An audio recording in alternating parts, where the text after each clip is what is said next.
All right, the recording should be on. Okay. Hey, everybody. This is just me redoing a little bit of the beginning just for folks since we missed in the recording. Today, we have a presentation on building your credit.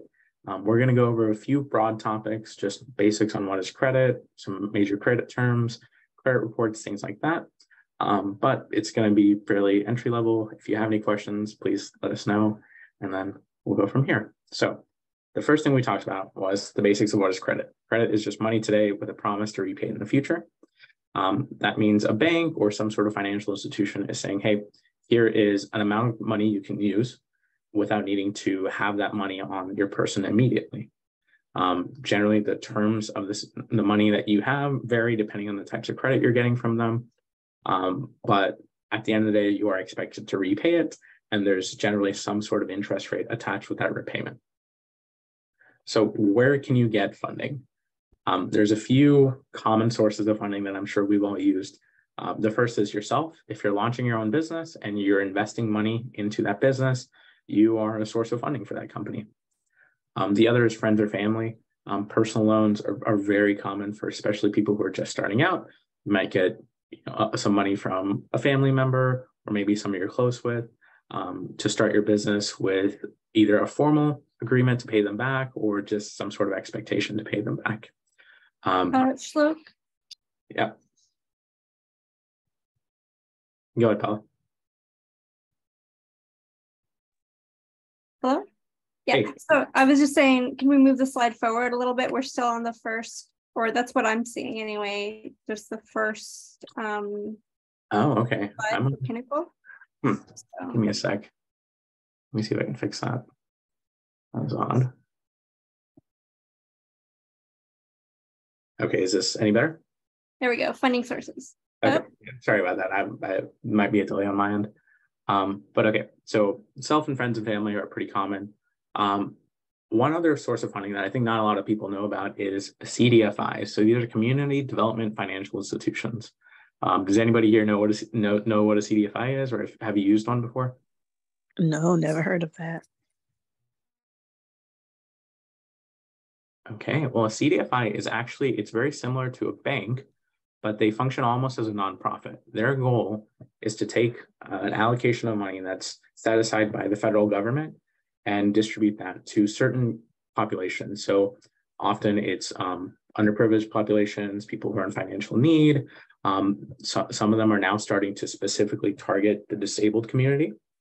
And what this means is they generally have very favorable loan rates if you're, say, disabled entrepreneur who's starting a business.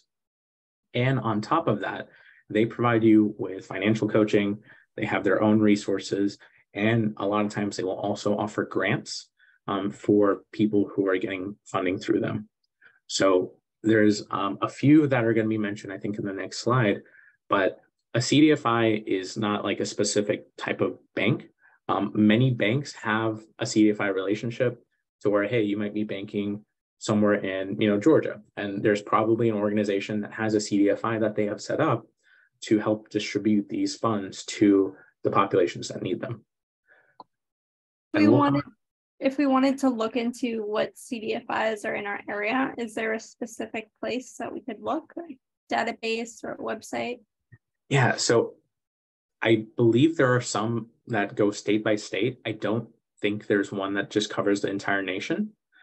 But I would say, honestly, from what I've done in the past, is if you just type in your city or your state and you type in CDFI on Google or something, there's a good chance you're going to find a good number of places that are set up as CDFIs. And each of them will have different offerings. It's not like they're all doing the exact same thing. Some of them might say, hey, we're going to focus on this community. We're going to offer these types of financial tools, things like that. And these are generally more focused on loans. They're not necessarily going to give out, consumer credit cards. But if you're looking for a small business loan or anything along those lines, these can be really good places to go to for things like that.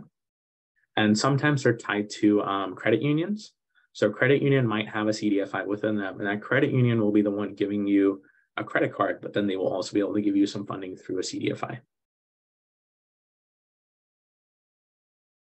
So we can talk a little bit more about that in a second. And I touched on credit unions right here as well on the slide, but credit unions are essentially banks, but they operate a little bit differently. Their goal is generally not to just have huge shareholder profit. They're normally focused on some sort of communities, or they serve a specific group. So you'll see like the Navy Federal Credit Union, that's usually for veterans, and they tend to offer pretty competitive rates. They may not have the full array of services that a massive bank like Chase or Bank of America has, but they're very much focused on serving that local community.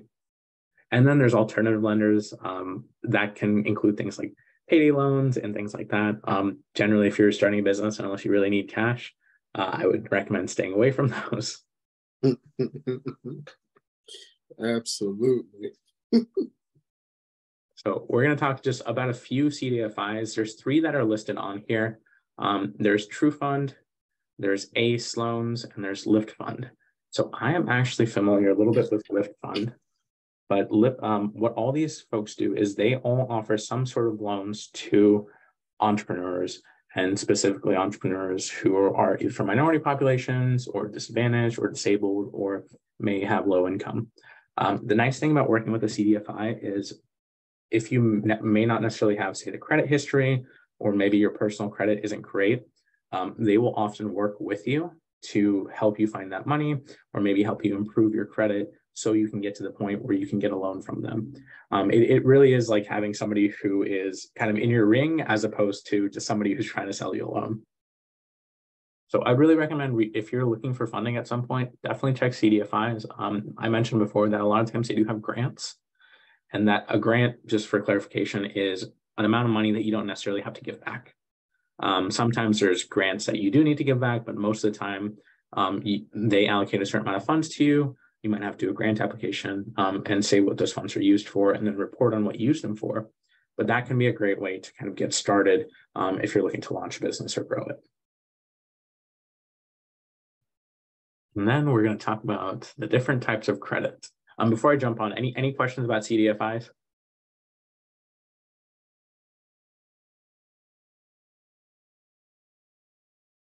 All right. So there's 2 kind of main types of credit that most y'all will have some sort of exposure to. The first is credit cards. I think most of us here have probably been exposed to credit cards to some degree, but a credit card is essentially a revolving line of credit. That means a bank tells you, hey, you can borrow this much of money from us every certain period of time, and then you have to pay it back. And if you don't, we're going to charge you a certain interest rate. There's a few different types of interest rates that you can experience with a credit card.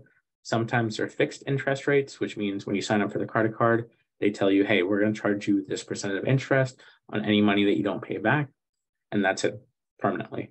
Other credit cards will have a variable interest rate where that may change month to month depending on how the market's going.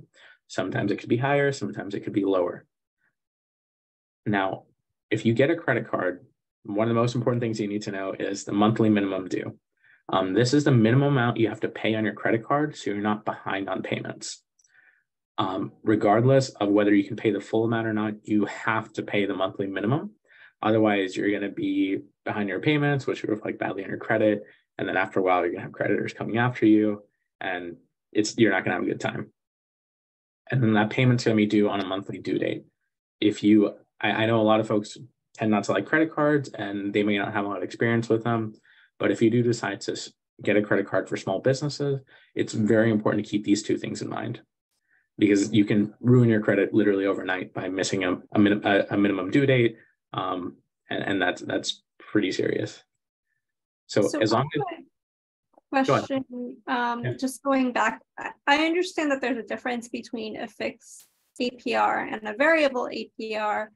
I've always had a question on how that's calculated, meaning is the calculation based on the number or the amount of money that I owe? Is that?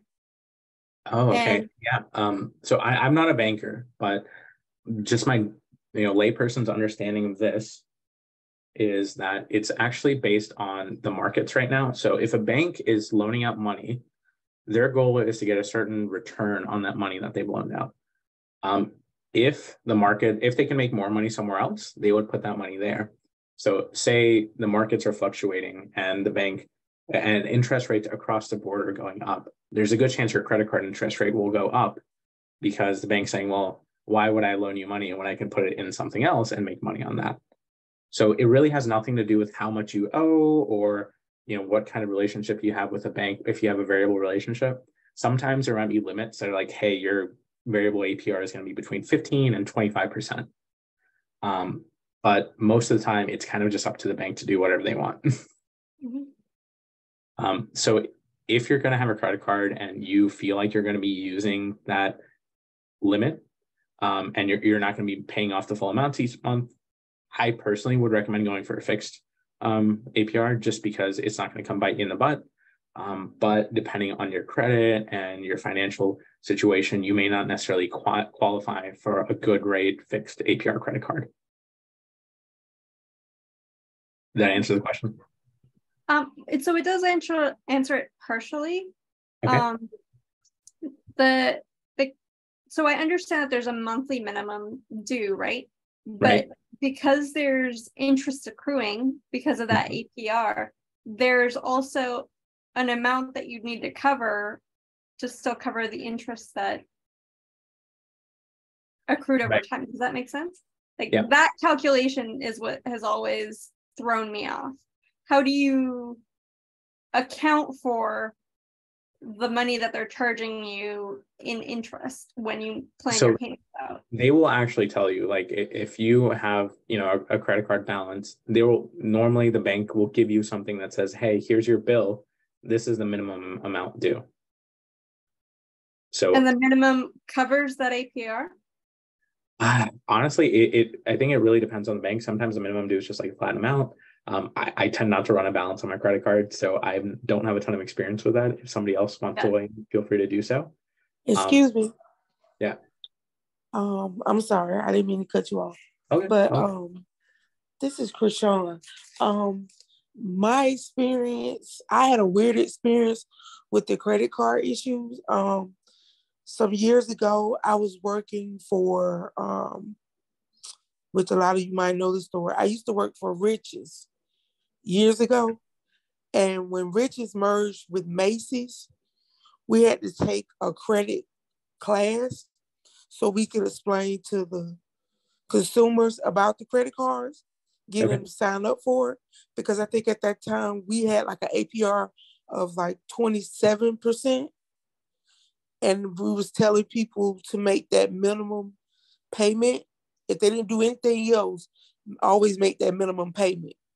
Yep. But what it was actually leading, it was like the instructor was telling us the statement was misleading because the way they was teaching us to teach people were whatever credit cards you get, or if you got our credit card and we gave you, let's say, $1,000 credit limit, we were to only use to tell them if you're going to keep your credit good and good standing, to only use 30% of that $1,000 balance to stay within using that margin. Because when you're making, if you're using only 30% of that $1,000, that when you're making the minimum payment so that you won't accrue any more money, to not just pay that minimum, pay the minimum twice each payment. Gotcha. Because anything within that minimum payment and below, you're not covering the APR at all. You're not even touching it. So you're steady adding on to that bill, even though you're making the minimum. You're not even that amount seeing head over water. Yeah. It keeps going up. So you're never going to get out of paying it completely off. So I it's totally an agree with actual formula. It's a formula to it. Yeah, that minimum, I really agree. It doesn't cover the interest, because your balance, if you only pay the minimum, your balance, it grows. It continuously grows. It's like you're not, just like Krishan said, you're not putting a dent in in your principal balance if you only cover the minimum. So yeah, I totally agree with that. I don't know exactly how it works, how they calculate it out, but I mean, I agree with that. Yeah. This is Kevin. Go ahead, Kevin. When you make a minimum payment, you're paying mostly interest, not your principal. That's why it's always recommended that you make at least twice the payment so that you can pay the principal down.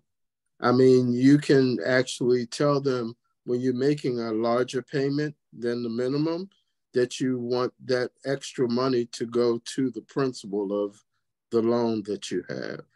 Yeah, because that's why that formula kicks in. Because what people are forgetting is that when you have that $1,000 credit limit and you're only using 30% of it, you only have 25 days to pay that balance out before that 27% hits interest. That interest hit. You have 25 days to clear that balance out before the interest actually attacks itself on to that principal. Yeah. So I think that's all really good information. You guys seem to know more about credit cards than I do. But what I'll say is, as a business owner, if you want to be a responsible business owner, credit cards can be useful, but I would always recommend paying them off. Try not to carry a balance. There's different ways for you to get funding for your business if you have any large expenses that are coming in. But if you have small expenses, you really shouldn't be spending unless you have the cash or unless, it's an emergency. The other thing on the page is loans. We'll talk a little bit more about that later, just the different ways you can get them. But loans work very similarly. You can have either a fixed rate or variable interest loan. The nice thing with loan is it's not like that amount's going to go up unless you ask for more money. And it's not like you can increase, the amount you owe unless you get another loan. So they will have a fixed monthly payment, and then you're going to have a monthly due date. And all you got to do is just make sure you're paying off your loan by that due date. For both credit cards and loans, though, guys, I would always recommend if you can do the auto pay, if your finances are going to let you pay it off anyways, you should set up an auto pay so that gets taken care of without you having to do anything at all. And if you don't do auto pay, do like I do, have a monthly reminder in your calendar to pay your credit card bill. Yep, there you go. So when we talk about loans, there's two different types of loans. You can either get a personal loan or a business loan. So personal loans can apply to things like your house for a mortgage, getting a vehicle, maybe a student loan if you're going back to school, or if you want a line of credit, that's usually tied to your home equity. So maybe you're doing some major renovations, you can get a loan for that, or something along those lines. Now, a business loan works a little bit differently because these are things that are going to have to apply to your business. So you can kind of do similar to getting a house loan where you can get a real estate loan for your business. So say you want to open up, a store, and instead of leasing, you want to go ahead and buy a building, maybe renovate it. You can get a real estate loan that will go towards that. There's also a thing called equipment loan. If you need something to operate your business, you can actually get that funded through a loan, very similarly to if you're getting a car for yourself. So you would say, hey, I'm maybe opening up a restaurant and I need to get all the kitchen, the kitchen, what is the word for it? My brain's like kitchen furniture, but that's not it. All the appliances. Commercial cooking equipment. Yes, commercial cooking equipment, appliances, those are the words. So say you want to get, you can actually go to a bank, tell them, hey, this is what I want to use it for. This is, my business plan. Each bank might require something different from you. And depending on why they would approve it or disapprove it. But then they would say, okay, we're going to allocate this much money for you to go and purchase your equipment. And this is the payment structure you have. And you would pretty much just treat it as a standard mortgage. Now, there's one other thing that you guys may have heard of, but maybe aren't too familiar with: lines of credit. Do you guys know much about those? Yes. Okay. I do not. Okay, so a line of credit is essentially an open amount of money that the bank says you can borrow and use for whatever you want. There's normally an APR tied to it. There's some degree of interest that's always going to be tied to that. But the bank will say, hey, you are maybe a construction company, and we know you're going to have expenses that fluctuate over time. You don't really know how much you need. It's not like you can get a loan for each project. So we're going to extend you a line of credit of $100,000. And it could just be a general one that you can use for whatever, but more often than not, they're tied to specific projects for a business. So say, you're building a new building, say you are launching a new product, say there's something you're doing that requires a large expenditure of money, but you're not really sure how much. A line of credit is a really good way to get reasonable rates because they're typically lower than a credit card, while having that flexibility of, well, I may not even need to use it, so I don't necessarily need to get a loan. And I personally have not had a line of credit. So Kevin, if you have any experience with it, I welcome you to share a little bit about that. Line of credit. Yep. Yeah, I do have a line of credit. It's something that I've actually used to do some things around my home. Okay. And I bank with a credit union, State Employees Credit Union, CQ. And because I've had a personal account there, that's where I have my business account as well. I do not have a business line of credit yet, but that's something that I may be able to apply for very soon because I've been in business now for a little over 2 years. And I know that's something they look at is how long you've been in business. That was actually going to be well. one of my follow-up questions is when you are applying, I know that for personal credit, you can start working on it, once you turn 18. That's what my parents did. One of the things, you get your own bank account and you are now financially responsible for your money. But in terms of a business, how long do you need to be active, or maybe active isn't even the right word, maybe cash positive, or what is the markers that they look for to say, okay, we'll consider your application? And Paula, is this regarding a line of credit specifically, or any sort of financial tool? So specifically for something like an equipment loan or a line of credit or business related. So I'm talking when you're going to do this in have a large expenditure, not just getting a credit card. Right. For the business, yeah. Yeah, I think what Kevin says is a good rule of thumb. They're looking at, generally they're going to ask you for the last 2 years of your business record. So if you've been in operation for 2 years, that definitely helps. Yep. And having some sort of cash flow that says that, hey, I can pay this back, it is always important. What I will say is if you don't meet those qualifications, or maybe your business hasn't been active for 2 years, or you currently can't prove that you're cash flow positive, but you can make a strong business case for why this would be a good investment, that's a really good opportunity to reach out to a CDFI, because they will try to work with you to get you access to those funds, even when traditional institutions may reject you.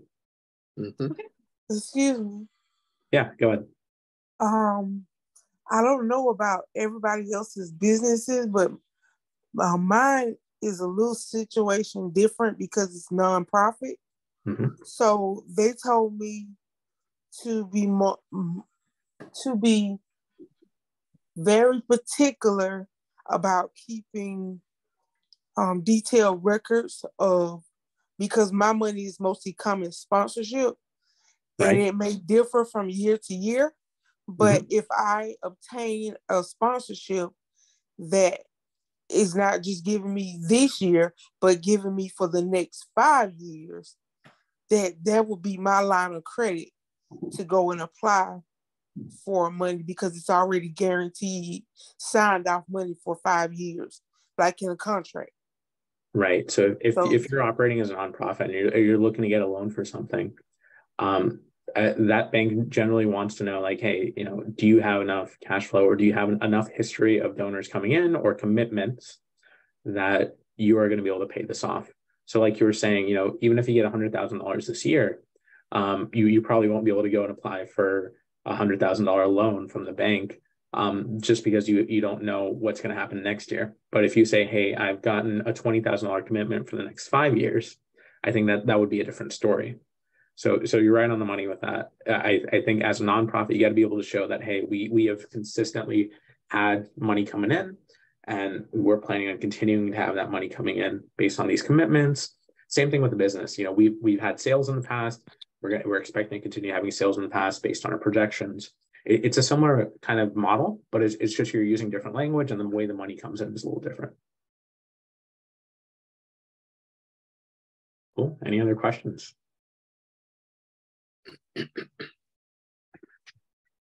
All righty. So I think we've kind of talked through this a good bit already, but the slide right now on the screen is just talking about rates, terms, and payment. So rates, I think we've gone over that a good amount. Terms, this generally is going to apply to loans where you can have, you know, a mortgage term is generally, you know, 30 years or 15 years, while an auto term is going to be 5 years, and then business terms can be kind of everything in between, but you're generally looking at between 1 and 5 years for most purchases, unless you're talking real estate. So when you have longer terms, that generally means you're going to pay more in interest over that period of time. Shorter terms means you have less interest you're going to be paying, but that the monthly payments you're going to be making are going to be higher. So if any of y'all have had a house mortgage before, you know that 30-year mortgage, you're probably paying a bit more in interest, but on the 15-year, you're paying significantly more every month, but you're going to be out of that in 15 years. Neither one is better than the other. It really just depends on your financial needs. For some people, it's better to have that lower monthly payment. For other people, it's better to pay it off quicker. One of the things you may also want to consider, and this is a completely separate conversation, but it's the taxation of those loans. Sometimes you may have items that you get, especially if you're talking equipment. So say you get, you know, a full kitchen for a restaurant or something.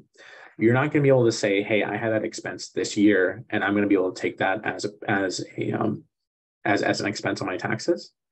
You will actually have to depreciate that over a period of years. So you may get a new kitchen this year, but the government might say, well, you know, you're going to be using that kitchen for the next 10 years. So instead of writing off $100,000 this year, you have to write off $10,000 every year. And at that point, you can start thinking about, well, if I'm going to have this write-off for a certain amount of time, then it makes sense for me to have a term that matches that. So when I'm paying money for it, I can also write it off. I would talk to an accountant about that. That's not like my specialty, but it's just something to consider when you're thinking about loans.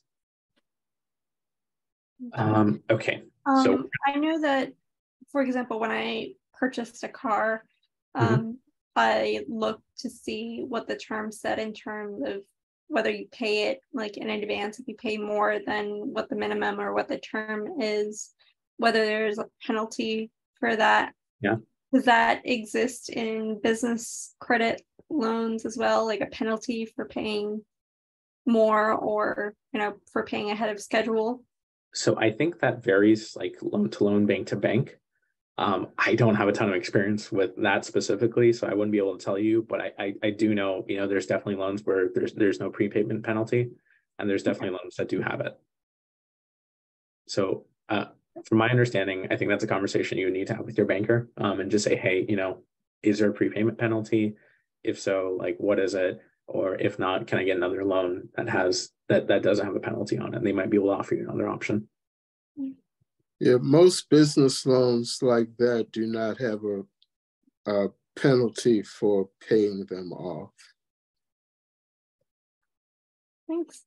I do come from a banking background. I worked in banks and investment banking for over 30 years. So. Oh man, Kevin, I should have told Tiffany to let you take over instead of me. Yeah, and definitely not if you ever got a real estate loan. As a matter of fact, that's one smart way to cut a lot of interest off of you know, interest and time off of the back. Absolutely. You can basically, if you just make, that rule, you know, that rule of thumb, if you just make one extra payment per year and allocate it towards your principal, you can basically turn a 30-year term into roughly 23 years, and then all that interest is saved. Yeah. And that's the same with a business loan. Paying more than the minimum payment, you're paying down the principal as well as the interest for that month. So that's a way of looking at that. Your minimum payment is mostly going to be interest. You know, $30 of that is interest, $10 of it might be principal. But when you make an $80 payment, you're still making that $30 in interest, but a little more is coming off of your principal now. Yeah. So that's a way of looking at that as well. You guys are filling in all the stuff that I wouldn't have covered. So the next thing we're going to talk about is just credit reports. I'm sure we've all been exposed to credit reports to some degree, but basically your credit report is dictated by three main credit bureaus. We're talking Equifax, TransUnion, and Experian. Most of them will actually provide you a free credit report if you just sign up with an account with them. But there is a website, annualcreditreport.com, that's run because there's a government mandate that you have to be able to get a free credit report every year from each of the bureaus. So annualcreditreport.com, I believe, is like the official one that the government has set up.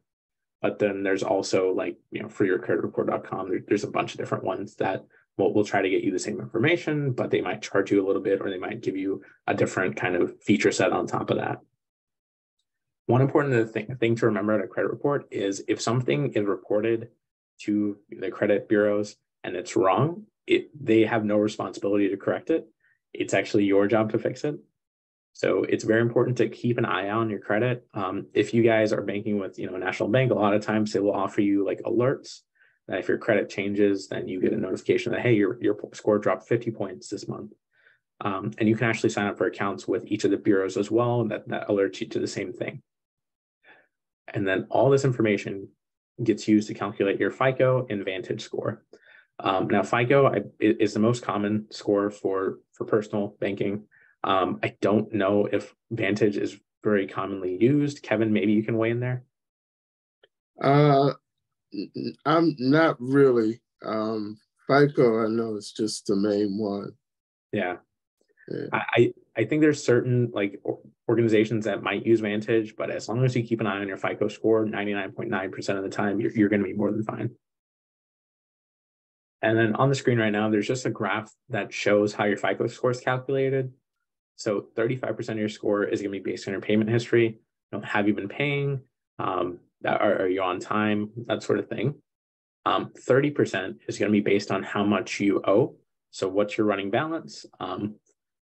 15% is going to be on the length of your credit history. So that means how long have you had your credit lines, your credit cards, your loans. 10% is going to be new credit, which I don't really know what that means. And then 10%, getting a new credit card, opening okay. up a new account. Okay.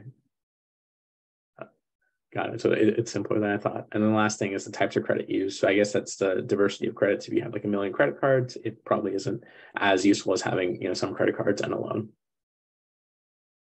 So I have a question that maybe you can shed some light on. Sure. I will do my best. It was my understanding that when you close an account, it affects your credit negatively, even if you've closed the account because you've paid it off and you no longer want to use it. Is that accurate? And is it better to just leave it open and just not have anything on it? Or what is the drawback to either? So, and this is a layperson's understanding, but my understanding is if you have a credit card that you don't use, it generally is better to just leave it open, because that means you have a larger credit limit that you're not utilizing. And that gets kind of calculated into your FICO score. And also it means you have a card that you've had for a longer period of time. So that adds to your credit history. Now, in terms of the details, if anybody else wants to weigh in on that, you're more than welcome to do so. Yeah, like a line of credit. Once you pay your line of credit off, you certainly want to keep it open because you have access to that money. Okay. Yeah.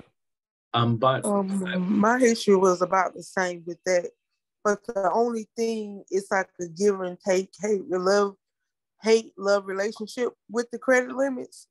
Now, if you're one of those people that you have multiple cards, the more cards you have, the more it hurts you, because there's way too much credit line that you have open. And then if you minimize the amount of cards or credit lines that you have, then that's better on your FICO. So I think you can Like kind I of said, go it's a either. give and take, hate love relationship. So I think there is also kind of a negative impact of having too few cards. If you only have one credit card, and then that's your only kind of form of credit, that may not, get you to that 800 plus goal if that's what you're shooting for. You would need to have at least a few lines of credit to really get the optimal score if that was your goal. Kevin, correct me if I'm wrong. No, you're absolutely right. Okay, cool.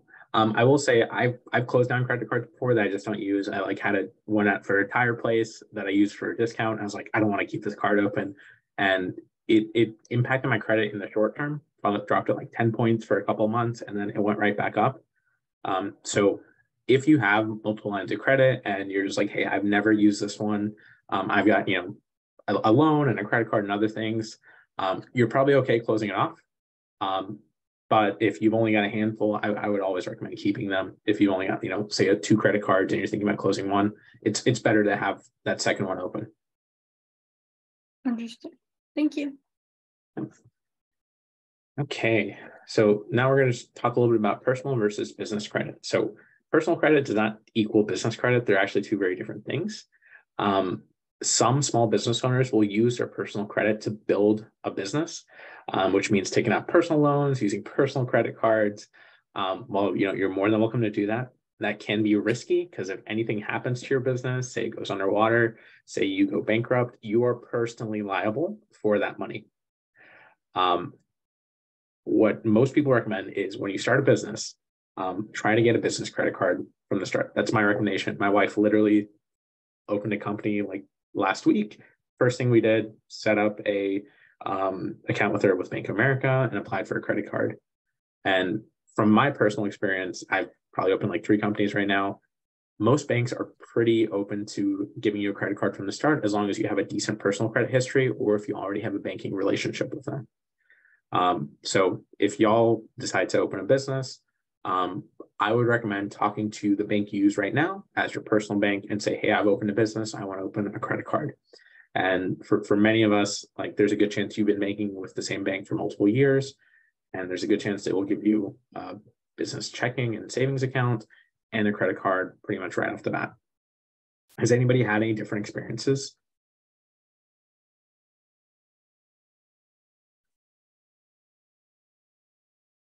It's cool if not. I know one issue that we've had previous entrepreneurs in our program say they faced is, especially as individuals with disabilities, if you go into a bank, certain banks may not take you seriously and may not think that, oh, well, you started a business. Audio's coming in and out.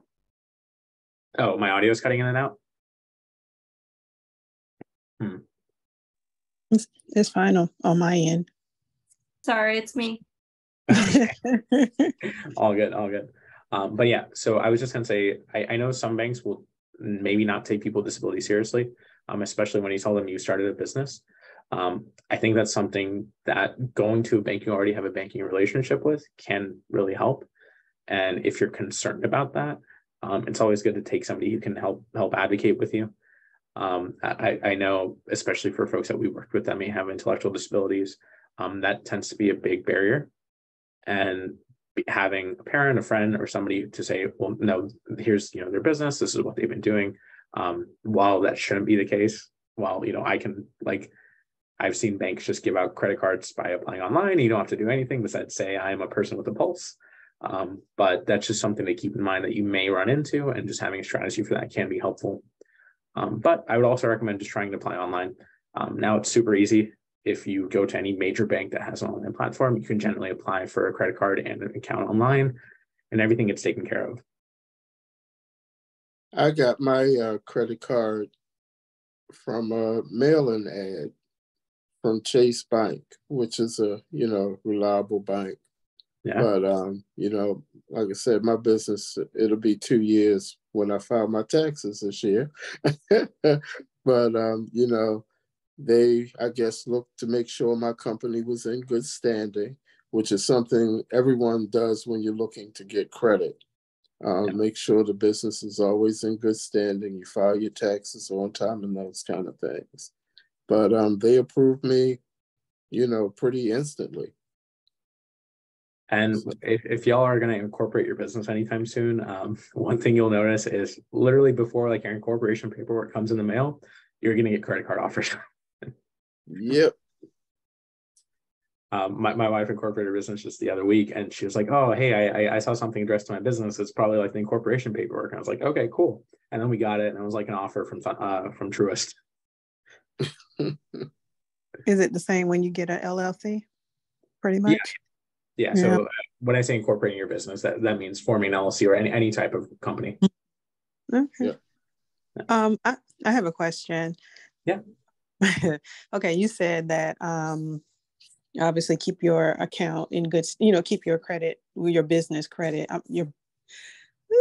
whatever is it, your business credit in good standing, or if you're new, if you have an established, personal checking account or a mortgage or whatever with a bank, then they're more likely to extend credit to your business.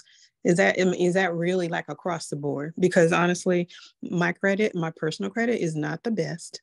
So I'm really worried about that. Of course, I'm going to, look into other funding sources first, that the CDFIs really sound good to me. But if I do have to get, a line of credit or some, a loan or anything, does that really weigh, the fact that you've had a long established relationship with them for other, other products, does that really help?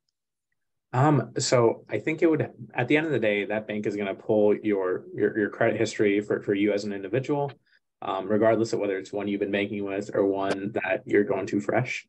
So they will have that information. If your credit score is not good, like they're going to know it from the get-go. But if you have an existing relationship with them, they might say, hey, your score may not be 700 plus, but it's in this range and it's consistently been around this area. You're making your payments. That could help you get a line of credit or a credit card from them. What I'll say is it generally doesn't hurt to ask and apply for a credit card. I think a business credit card is a little bit different because it's not counting against like a FICO score or anything. I believe there's a separate system they use. It's instead of it being 0 to 850, or actually I don't think the FICO goes down to 0. Instead of being that 850 scale, it's 0 to 100. And I think the things they use to calculate that are a little bit different. Now, I actually don't know the formulas for that. I don't even know if they're really like public, but the calculation is a little bit different. So it's not as big of a deal to apply for a credit card for your business, especially when you're first starting out, and they may deny you, but that's not going to negatively impact you too much. Okay, because you hear a lot of people talk about business credit, and they always say, well, if you need funding or you need a credit card or whatever, your your EIN is totally different from your from your actual personal credit, and they make it seem like it's so much easier. It's a completely different entity, and they're not even going to consider you as your personal. So to a certain degree, yeah. But every time I've applied for a business, credit card or anything like that, they will always ask you for the social of the person who owns the business. Right. So I mean, they want to know who is this person who's actually going to have the money at the end of the day. And especially if it's a brand new business. Now, if you're, the CEO of a company and that company's been around for 30 years and you might not even have been the person to find been the founder, then that's a different story, But generally, you're going through different avenues to get that money at that point. Yeah. I will say, just from personal experience, banks are way more willing to give out like good amounts of money to businesses, even if you don't have like a ton of history. As long as there's no red flags, I have found that banks, like the default amount for a business credit card from Bank of America is $10,000. Okay. All right. Yeah. But so there's some guides here in terms of what are the basic steps for establishing business credit. The first thing is obviously incorporating your business. You have to be, a business entity. That means having an LLC or a corp in order to start that process. Once you've done that, you need to get a federal EIN. An EIN is basically like a social security number for your business. Our last session was with Send Business, so it was business incorporation, and what they like to say is incorporating your business is like getting the birth certificate for it, and then the EIN is getting your social security account. And once you have those two, then you can go to a bank and open a bank account. Opening a bank account, you're not going to have any problems with. As long as you have those two things, banks are more than happy to give you an account. There may be a minimum balance, or otherwise they charge fees. But if you go to like a credit union, potentially an FDIC, they generally aren't going to try to swindle you for $20 a month to have an account with them. And then once you've done that, it does say set up a dedicated business phone number in your business name and list it. That is kind of best practice, but for a lot of people, they may just use your cell phone number, and that's perfectly fine. I've never seen anybody have issues with getting a business account or a credit card because they don't have a business phone number. I personally have never had a business phone number, and I have multiple business credit cards. So, what do they mean by list it? Where are you supposed to list it? So my understanding is certain states require you to list your business information in like public directories. I know in Georgia, at least, you are required to publish your business as incorporation with some sort of contact information in a local newspaper. I've never seen it be enforced. And it's actually only in Georgia and one other state, I believe, but that might be what this applies to. I will ask Tiffany for some details about what she means with this, but I personally don't really know what she's referring to, and I don't think it's that important for most people.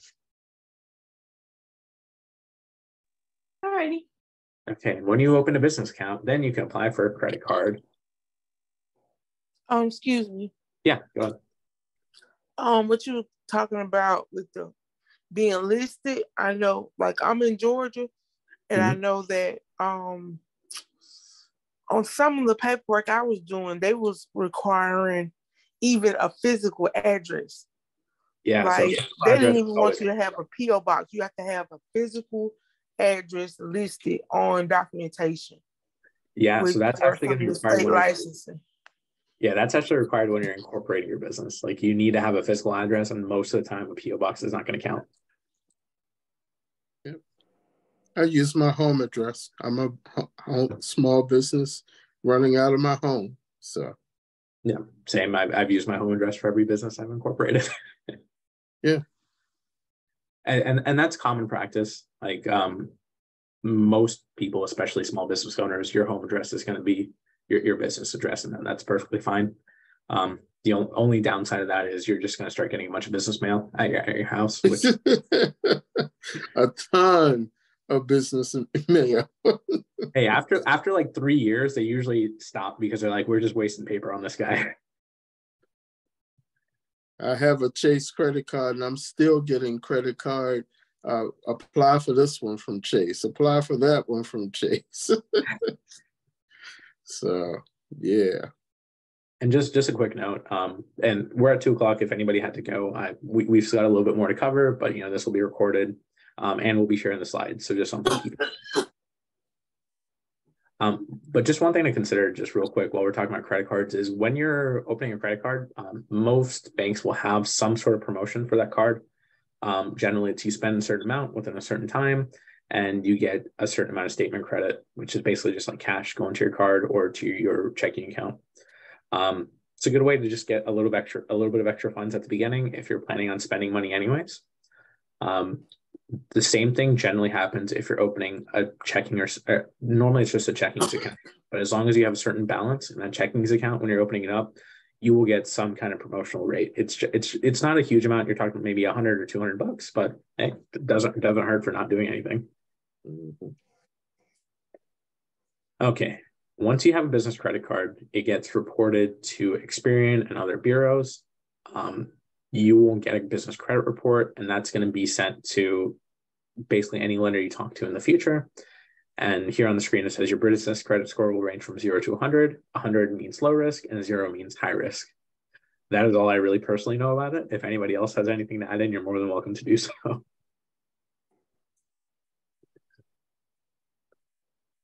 At the end of the day, I think it's calculated very similarly to your personal credit score. Just make sure you're paying stuff off, and then that's going to impact whether or not you are able to get future loans, credit lines, things like that. One thing that can impact your credit score that won't necessarily impact your personal credit score is, say you receive an invoice from a customer and or a client, not a customer, a supplier, and you don't pay it. They can actually send you to collections, and that's going to reflect on your business's credit score. I guess similar to if you're buying something personally and you get sent to collections, but normally that happens with credit card companies instead of just individual businesses who are going to send you to collections.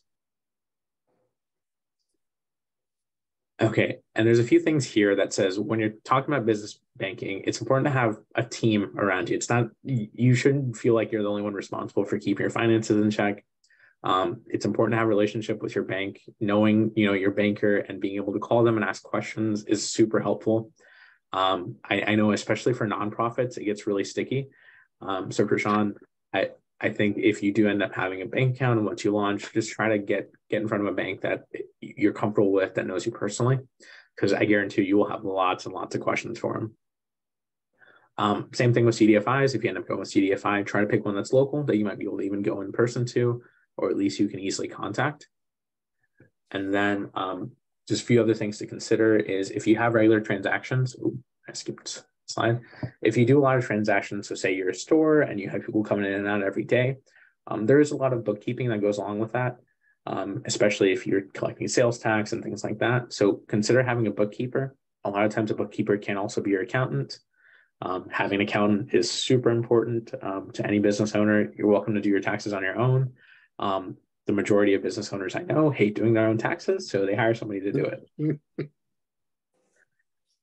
And then other things are like marketing.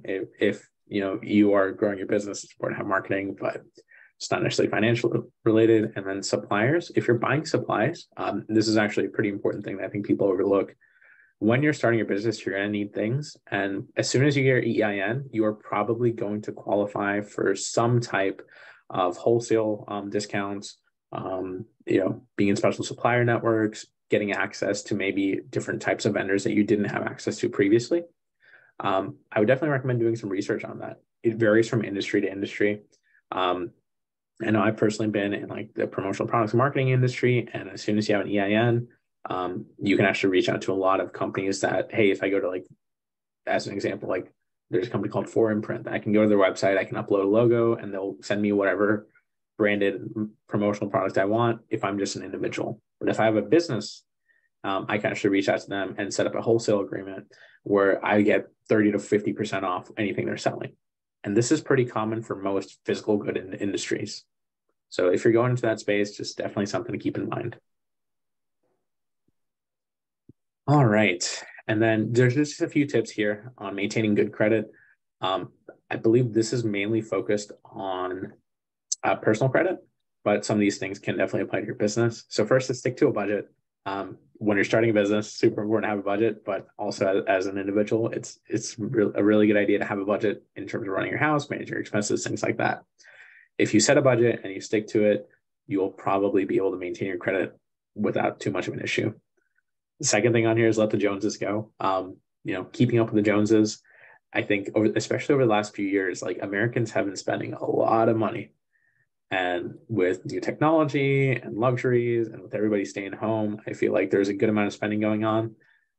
Since we're going into a little bit of an economic restriction right now, and especially if you're thinking about starting a business, just remember you don't have to keep up with everything. You don't have to get the newest iPhone. You don't have to, be on top of the latest trends.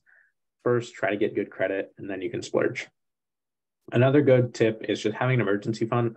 It's really important for a business and personally. So for personal stuff, it recommends having $1,000 set aside at first and then have 3 months of expenses.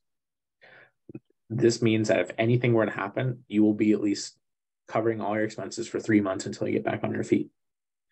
For businesses, it can be a little bit different depending on how your business operates. Some businesses have essentially no overhead. Especially if you're like a consultant or something like that, at which point you're probably just needing to have enough money to pay yourself a salary or pay yourself an income to run your house. If you're a business that may have actual goods, maybe employees, things like that, you're talking about a longer period of time. So whenever I've had employees, I always try to have enough funds in the bank where I can pay them for a full year without having to worry about it. So that means if I were to hire somebody, I don't have to I don't have to tell them, well, after 6 months, I don't know if I can keep you. If you have goods coming in and out the door, 3 months is generally a good kind of metric. You're saying that, hey, if I need to purchase everything I'm currently purchasing for the next 3 months and I don't sell a single item, will I have enough money? And that's kind of all I have to say about emergency fund. I'm going to get through the end so we can have a little bit of a conversation if anybody else wants to talk. But a couple other things on here is limiting solicitations. Like I mentioned earlier, you're going to get tons and tons and tons of offers, both personally and for your business, for credit cards and bank accounts and things like that. There's actually ways you can kind of pre-screen yourself out of most of those offers. There's some links on here I'll share with y'all. And you can actually remove yourself from credit offers, direct mail, and telemarketing. Whether they work or not is another story, but at least you can remove yourself from some of the lists out there that these companies are using. The last thing is practice no cash, no buy. Yes, you have a credit line, but if you aren't going to be able to pay off whatever money you are using, especially with credit cards, just don't buy the thing unless you absolutely need it for your business. And at that point, maybe you should consider a loan or a credit line or something like that. And then a couple of few things I'm just going to skim through. Don't avoid collectors. If you owe people money, talk to them. If they're coming after you for things that aren't actually yours, maybe somebody has opened up a credit line in your name, maybe somebody's claiming you owe them money when you don't, it's in your right to ask them to provide evidence. And if they're unable to provide evidence, you can send them a cease communication letter telling them basically leave me alone. If it does end up being yours, try to pay what you can, because a lot of times if you avoid them, it's going to get worse. And try to see if you can work out a settlement with them or maybe a payment plan that tends to at least get it off your credit and at least show you're doing something to fix it. There are a few things that if creditor or collector is coming after you, they cannot touch a retirement account and they can't touch your home equity. So 2 things to keep in mind there. And there's just a few tips here. If you're trying to improve your credit score by paying off debts and things like that, the recommendations that Tiffany had put together was list your debts smallest to largest, forget about the interest rates for now, and then start by paying off your smallest debts. So clear out as many debts as you can, make the minimum payment on the others, and move your way up until you've cleared out entire amounts of debt. I also know there's debt consolidation. I personally don't have a ton of experience with that. So if anybody else wants to weigh in on debt consolidation, you're more than welcome to. But I know that can be really advantageous to people who may have a bunch of different credit cards and stuff that they have balances that they run. And then just a few general things: sell things, earn more, and spend less, which I feel like is a little broad in terms of advice. There's a couple links on this page. I'll send out this presentation to everybody so you can see it, but there's a direct marketing association where you can say, hey, I don't want to receive offers. There's a do not call registry, which says, hey, I don't want to get a call, soliciting calls. And then you can actually opt out of pre-screen offers for credit. So whenever you get a bank sending you a mail that says, hey, you qualify for this credit card, you can actually opt out of that. I know the pre-screen one works pretty decently. The do not call registry works well, but when you get those robocallers and the spam callers, they're generally doing things that are illegal anyway, so they don't care about it. And the direct marketing association, I actually have never heard of, but it probably works just fine. There's just a review on the page of everything we talked about. I'm not going to go over it. It's just kind of a few bullets, and that is it. Oh my goodness, that was a lot of stuff. Did y'all find that helpful at least? Yeah, I did. I had no idea about the CDFIs. That's something I'm definitely going to look into. And I also, really appreciated understanding, how you get a line of credit for your business and what it is that they're really looking at. Even though I had a business previously, I was terrified of, getting any outside financial backing support other than what I was bringing in through invoicing, because I didn't know any better. And starting over this time around after COVID, I think knowing that there are tools that'll support me while things go through, even if it's just, the 15 or 20 days between an invoice sending out or a contract signing and then actually getting paid. It's a huge deal. Yeah, and just like a few things. And Janice, I forget, you're in some kind of consulting space, right? That's what I'm considering. I have not started yet. Good. So there's a few tools you can actually use as consultants. If you send out an invoice and it's like, sign agreement kind of thing, there's a few companies that will actually basically you give them the authority to be the ones that receive that payment after a certain amount of time, and you can take like a few percent off. So say, Paula, you have a client who signs a contract with you for $10,000 and they're going to pay you in 90 days. You can take that contract, and I don't know the specific companies, but there's a few startups that have kind of built around this model. You can say, hey, I have a contract here for $10,000 from this company after a certain amount of time, and I want this money now. So why don't you take a 2 or 5% cut or something and go ahead and pay me now? And then once this money comes in, they will actually pay you directly. Oh, that's pretty good. Yeah. So if you have longer contracts, that can be really useful for smaller businesses. But you just want to make sure that these are more solid contracts. It's generally not going to be for things that can vary, like, hey, let's build a website, and maybe like the quote's going to be for $1,500 and ends up being like a different amount. That's a different conversation, but something to consider. Yeah, for sure.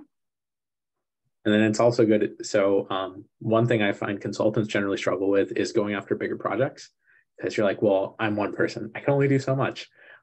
But if you have a good banking relationship and you have kind of a good understanding of, hey, if I do take on a $50,000 project to where I probably need to hire somebody, what is my avenue to getting that money to hiring that person? And now that you at least know some of the financial tools, you can say, well, hey, maybe I can get a business loan. Maybe I can get a credit line or something just to make sure I can pay them for the next few months until I get the money from this project. So I think it's good to have these in your pocket. You may not necessarily need them, but at least hey, I can pitch for these bigger things I might not otherwise been able to. Yeah, for sure. Cool, folks. Well, that's about everything. I hate to join us a little late.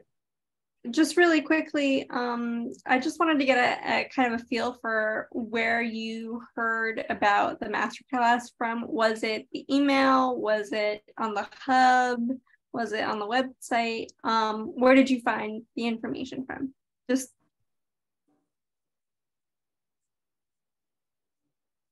That's the question to everyone. Yeah. Email to everyone. Yeah, to everyone. Email. Yep. Me as well. I received email from Synergies. Email. Okay. Email's working good then. Yep. Awesome. All right. Thanks, guys. Thanks everyone for coming. I'm going to stop the recording here. Any last questions before we all jump